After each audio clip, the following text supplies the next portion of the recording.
Natural hair colour కోసం చూస్తున్నారా? అయితే Anu's henna and black expert వాడండి. నమస్కారం, మీరు చూస్తున్న సుమన్ టీవీ. నేను మీ కీర్తి. నాతో పాటు ప్రముఖ ఆస్ట్రాలజర్ బ్రహ్మశ్రీ నందిబట్ల శ్రీహరి శర్మ గురుగారు ఉన్నారు. నమస్తే గురుగారు.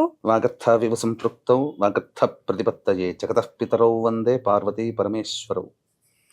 ఆదిత్యాయ చ సోమాయ మంగళాయ బుధాయ చ గురుశుక్రశనిభ్యశ్చ రాహవే కేతవే నమః. శృంగేరి జగద్గురు పీఠాధిపతులకి, కంచి పీఠాధిపతులకి నమస్కారములు తెలియజేసుకుంటూ కార్యక్రమాన్ని ప్రారంభిద్దాం.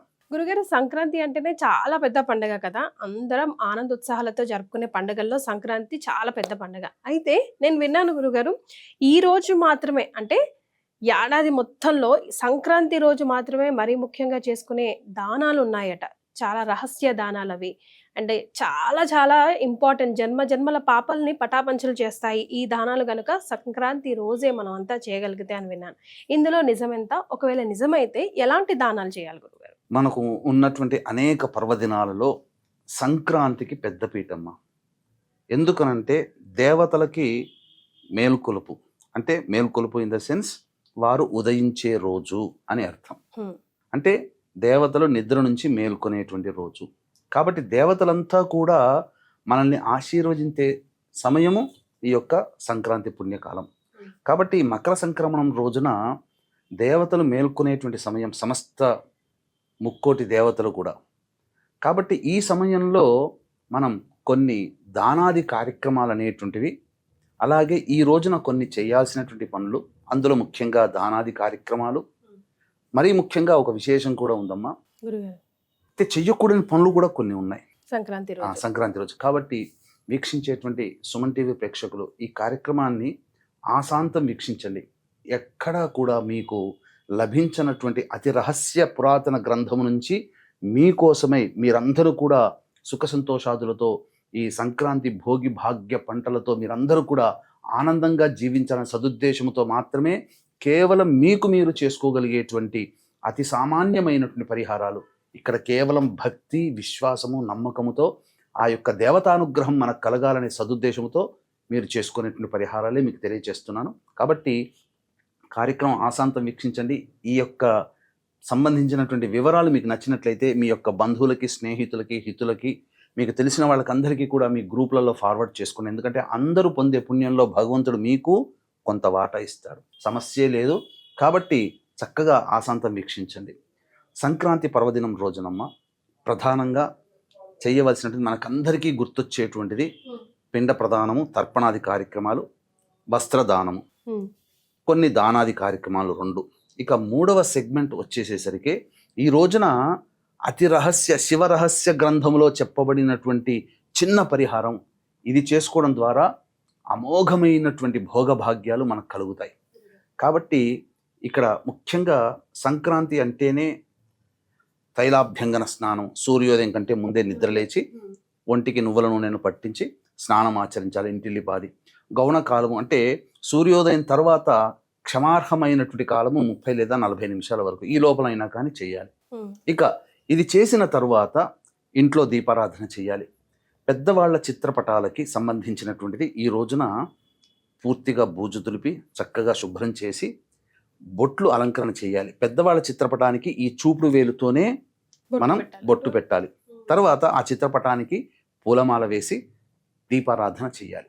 చేసిన తర్వాత ప్రతి కొడుకు, అంటే వారసుడైన కొడుకు, తల్లిదండ్రులు ఉండరు, తండ్రి ఉండరు, ఇటువంటి వాళ్ళు ఖచ్చితంగా ఈరోజు పిండ ప్రదానము కానీ, శక్తి లేకపోతే కనీసం తర్పణాది కార్యక్రమాలైనా, ఇవి 2 లేకపోతే కనీసము బ్రాహ్మణుడికైనా, అనాథలకైనా ఆపన్న హస్తాన్ని అందించే స్వయం పాకము లేదా పొత్తర్లైనా కానీ దానం చేయాలి. ఇది ప్రధానంగా ఇంట్లోనైనా చేసుకోవచ్చు.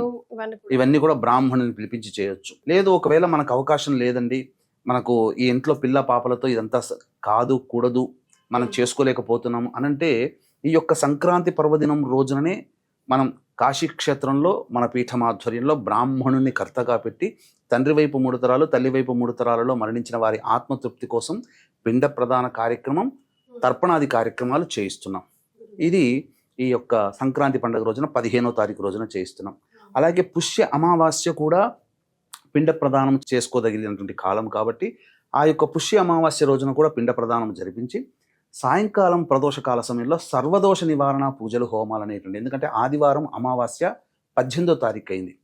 ఆ రోజున సాయంకాలం కూడా ఈ సంబంధించినటువంటి సర్వదోష నివారణ పూజలు హోమాలలో భాగంగా ప్రత్యంగిర, బగలాముఖి, రాజశ్యామల, వారాహి, ధూమవతి లాంటి హోమాలు, శనీశ్వర హోమాలు జరిపించి శక్తిపాతం చేసినటువంటి కరుంగలి మాలు ఇవ్వడం జరుగుతుంది.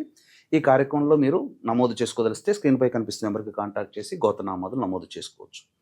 ఇక ఇది పిండ ప్రధాన ఫస్ట్ సెగ్మెంట్ అయిపోయింది. ఈ రోజున విశేషముగా కొన్ని దానాలు చేయాలి. ఎలాంటివి అని అంటే, వివాహమై మంచి సంతానం కావాలి, ప్రథమ సంతానమే వంశాన్ని ఉద్ధరించే పురాణ పురుషుడు లాంటి వాడు జన్మించాలి, వంశోద్ధారకుడు జన్మించాలి, అలాగే మనకున్నటువంటి సమస్త భోగ భాగ్యాలు మనకు కలగాలి అనేటువంటి ఉద్దేశంతో పూర్వము ఇవన్నీ కూడా మనకు పురాణ పురుషులైనటువంటి కృపి, ద్రోణాచార్యుడు ఈ యొక్క పరిహారం చేసి అశ్వత్థామని సంతానంగా పొందారు. నందుడు, యశోద ఈ యొక్క దానాది కార్యక్రమాలు చేసి శ్రీకృష్ణుడు అంతటి వాడిని కొడుకుగా సంపాదించుకోగలిగారు. అలాగే వకులమాత కూడా ఈ పరిహారాలు చేసి కలియుగ దైవమైనటువంటి వెంకటేశ్వర స్వామిని సంతానంగా పొందగలిగింది. ఇంతటి వాళ్ళు మనకమ్మ ప్రతిరోజు మనం వీళ్ళ గురించి తెలుస్తూనే ఉంటుంది. వీళ్ళ గురించి తెలవని వాళ్ళు అంటే ఎవరు లేరు కదా. వాళ్ళు పొందిన ఫలము మనం ఎందుకు పొందకూడదు?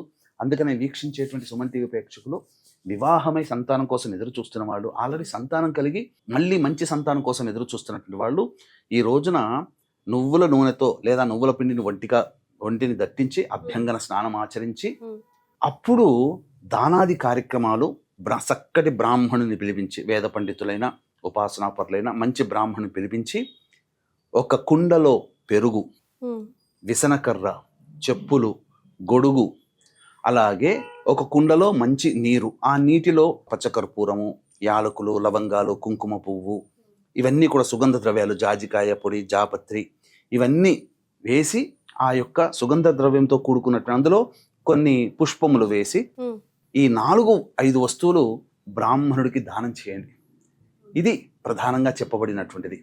చేసినట్లయితే ఖచ్చితంగా మంచి సంతానం కలుగుతున్నాం, అందులో సందేహం లేదు. పిల్లలు ఎక్కడో విదేశాల్లో ఉంటారు, అబ్బాయి యొక్క తల్లిదండ్రులు ఈ యొక్క పరిహారాన్ని పాటించవచ్చు, చేయవచ్చు. పిల్లలున్న ప్రతి తల్లిదండ్రి కూడా చేయవచ్చు. పిల్లలు లేని వాళ్ళు కూడా మంచి సత్సంతానం కోసం కూడా చేయవచ్చు. ఇక అన్నిటికంటే అతి రహస్యమైనటువంటి శివరహస్యకృతమైనటువంటి సాక్షాత్తు శివుడే చెప్పినటువంటి పరిహారం, నేను చెప్పింది కాదమ్మా, సాక్షాత్తు పరమశివుడే చెప్పినటువంటి పరిహారము. ఈ రోజున మహాఘృత కంబళము ఈశ్వరుడికి సమర్పించాలి. అంటే గురుగారు మహాఘృత కంబళం అని అంటే, ఇది చదివిన తర్వాత నాకే ఎంతో సంతోషం కలిగింది, నేను కూడా చేసుకుంటాను. కాబట్టి మీరు కూడా ఈ యొక్క పరిహారాన్ని పాటించుకొని భోగభాగ్యాలు, అంటే ఏ వ్యక్తి అయితే భోగభాగ్యాలు కావాలనుకున్నవాడు ఈ ఒక్క సంక్రాంతి రోజున మాత్రమే మహాఘృత కంబళము పరమేశ్వరునికి సమర్పించాలి. అంటే శుద్ధమైనటువంటి ఆవు నేతితో ఈశ్వరుడికి అభిషేకము చేసి, ఇప్పుడు కంబళి అంతా కూడా ఆవు నేతితో తడపాలి. అంత లేకపోయినా ఇప్పుడు కంబళితో చేసినటువంటి ఆసనాలు, ఉపాసన పరులు కూర్చునేటువంటి ఆసనాలు ఉంటుంటాయి, జనపనారతో చేసినాయి. ఆ ఆసనాల్ని ఆ సంబంధించినటువంటి ఆవు నేతిలో పూర్తిగా తడిపి, లేదా ఆవు నేతిని అంతా అద్ది, అప్పుడు ఈశ్వరుడికి ఆవు నేతితో అభిషేకం చేసిన తర్వాత ఆ వస్త్రాన్ని ఈశ్వరుడికి ఆచ్ఛాదనగా సమర్పించాలి. ఇది ఎవరైతే చేస్తారో పరమేశ్వరానుగ్రహం వల్ల సంపూర్ణమైనటువంటి భోగభాగ్యాలు ఖచ్చితంగా కలుగుతాయి. సాక్షాత్తు శివుడే చెప్పిన తర్వాత మనకేంటమ్మా, నేను చెప్పట్లేదు, ఇంకెవరో చెప్పలేదు, పరమేశ్వరుడే ఈ యొక్క పరిహారాన్ని చెప్పాడు. అంతేకాకుండా సమస్త విధమైనటువంటి రోగ విముక్తులు కావాలి అనుకున్నటువంటి వాళ్ళు నల్ల నువ్వులతో ధేనువుని, అంటే ఆవుని, ఎద్దుని నల్ల నువ్వులతో చిన్న ప్రతిమను తయారు చేసి, ఆ యొక్క ప్రతిమకి గో అష్టోత్తరంతో కానీ, మృత్యుంజయ అష్టోత్తరంతో కానీ, శివ మరియు గౌరీ అష్టోత్తరంతో కానీ పూజ చేసి, తిలలతో చేసినటువంటి ఆవుని, ఎద్దుని బ్రాహ్మణునికైనా దానం చేయవచ్చు, నదిలో, సరస్సులో, చెరువులోనైనా వేయవచ్చు, బావిలోనైనా నిమజ్జనం చేయవచ్చు, లేదా ఒక మంచి నీటిలో బకెట్లో వేసి అది కరిగిపోయిన తర్వాత ఎవరు తొక్కని ప్లేస్లో ఆ యొక్క సంబంధించినటువంటి వదిలేయవచ్చు, ఏదైనా చెట్ల పొదల్లో. ఇక ప్రధానంగా సమస్త విధమైనటువంటి కోరికలు నెరవేరాలి అనుకున్నటువంటి వాళ్ళు ఈ రోజున మజ్జిగ, కుండలో మజ్జిగని బాగా చిలికి, కుండ నిండిన తర్వాత నురుగులతో పొంగినటువంటి వెన్నతో ఉంటుంది కదా, అదే అట్లాంటి వెన్నని ఆ సమయంలోనే తీసుకుని వచ్చి బ్రాహ్మడికి దానం చేసినట్లయితే సమస్త కోరికలు నెరవేరుతాయని చెప్పింది. అలాగే రోగ విముక్తులు కావాలని చెప్పేసేసి మనం ఇంతకుముందు చెప్పాం కదా, ఈశ్వరుడికి అభిషేకము ఆవు నెత్తితో చేసి ఎర్ర జిల్లేడు పుష్పాలతో కూడా ఈ రోజున అభిషేకం చేయాలట.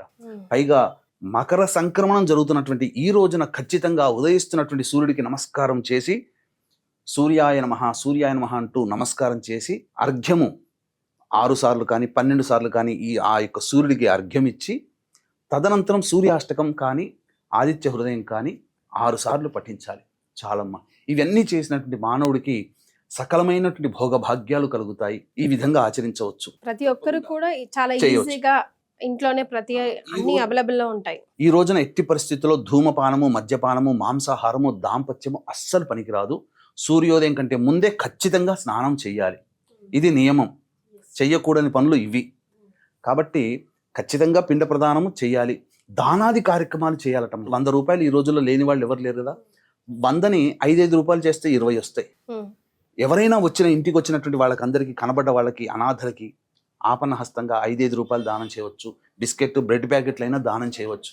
ఖచ్చితంగా దానం చేయ. ఈ రోజు ఎవరు అడిగినా సంతోషంగా, పూర్తిగా అడిగితే పూర్తిగా దానం చేయకపోయినా కొంతైనా కానీ లేదనకుండా చేయాలట. ఈ రోజున ఖచ్చితంగా పిండ ప్రదానం కార్యక్రమం చేయాల్సిందే. ఇంట్లో ఇక్కడ సంక్రాంతి పండుగ రోజున చేసుకోలేనటువంటి వాళ్ళు ఖచ్చితంగా ఆంధ్ర ప్రాంతంలో అందరూ చేస్తారు. కొడుకుగా పుట్టిన వాడు రుణం తీర్చుకునేది కేవలం సంక్రాంతి రోజునే. మహాలయ పక్షాల్లో ఎలాగైతే చేస్తారో ఈ సంక్రాంతి రోజున కూడా కొడుకు వారసుడైనటువంటి వాడు ఖచ్చితంగా పిండ ప్రదానం పెద్దల యొక్క ఆశీర్వచనం కోసం చేయాల్సిందే. ఇది చేసుకోలేని వాడు మనం కాశీ క్షేత్రంలో బ్రాహ్మణుకర్తగా పెట్టి పిండ ప్రదానం తర్పణాది కార్యక్రమాలు చేస్తున్నాం. అందులోనైనా నమోదు చేసుకోవచ్చు. పుష్య అమావాస్య రోజు కూడా పిండ ప్రదానం చేయమన్నది.